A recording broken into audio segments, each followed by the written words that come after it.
Peggy 12.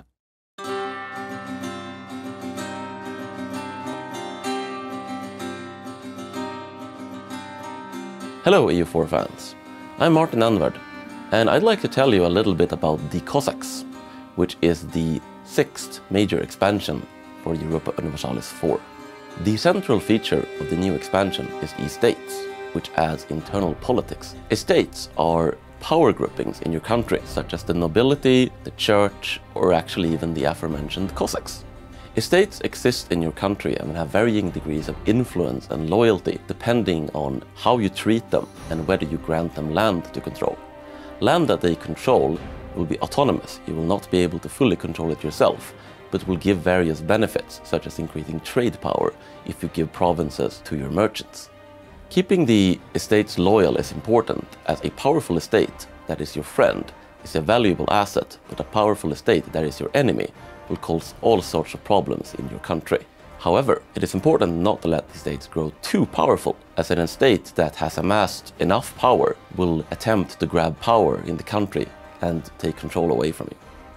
Another major feature in the Cossacks is diplomatic feedback, a new interface that lets you control your attitude and relationship with your artificial intelligence allies. You will be able to set provinces as being desired by you, and the AI will know that you have laid claim to this province and will be far more likely to give it to you if you're together in a war. You will also be able to set your attitude towards countries so that you can let them know if you like them or if in fact you would like them to die.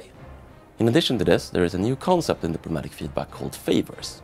When you have AI allies, you will accumulate favors over time. You can also get favors by, for instance, giving them territory in a war where they don't expect to get it, or otherwise doing nice things for them. Favors can be spent on calling your allies into wars where you don't promise them any gain. Allies who you do not have favors with will no longer unselfishly join your wars just because it would be fun. You can also spend favors on increasing the trust of a particular country if you want to build a strong alliance that will last for the rest of the game. We've also put quite a bit of focus onto the steppes with a number of new mechanics for steppe nomads. Among them is the mechanic of horde unity. Horde unity is a replacement for legitimacy for steppe nomads and measures how loyal your tribes are, how willing they are to fight for you. Horde unity goes down over time and goes down faster the bigger your horde is, because the bigger the horde, the more conflicting loyalties. The way you raise it is by taking things from other people. For every ducat you loot from your enemies, your horde unity will go up as you're able to reward your tribes and followers with the money that they want. We've also added mechanics for the Tengri religion in East Asia. Tengri have what we call a syncretic fate. What this means is that in addition to their main fate, which is obviously Tengri countries can choose a secondary syncretic fate from all the different fates they have in and bordering their country. You get to treat all provinces and countries of that fate precisely as though they were your own religion, meaning that you basically pretend to be Muslims when talking to the Muslims and pretend to be Tengri when talking to the Tengri. Another feature we're expanding on in the Cossacks is culture. Presently, you can only convert provinces to your primary culture, but what if you actually want to do something a little bit more fun than that? Advanced culture change lets you choose which culture you want to transplant to a province. You can choose either between your primary culture, any culture adjacent to that culture, meaning that you can, for instance, spread Swedish culture into Denmark or Russian culture onto the steppes, or restore the original culture of the province if it has been changed. Spreading an adjacent culture or restoring the original culture of a province is significantly discounted, so that there is an advantage to spreading cultures where they sort of belong. Another new thing in the Cossacks is something we call native policies.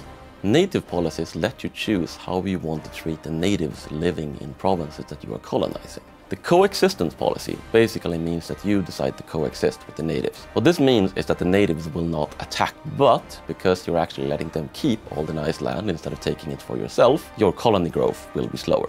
The opposite of coexistence is repression, and the natives really won't like it and will actually rise up against you a whole lot more. But inversely, you are in fact taking all of the nice land for yourself, your colony growth will be significantly faster. Finally, there is the trading policy, which sort of straddles the middle there. What the trading policy does is simply that it increases the bonus you get for assimilating natives by creating stronger economic bonds with them. We've also taken the opportunity to improve espionage by adding 2 new spy actions called Study Technology and Agitate for Liberty.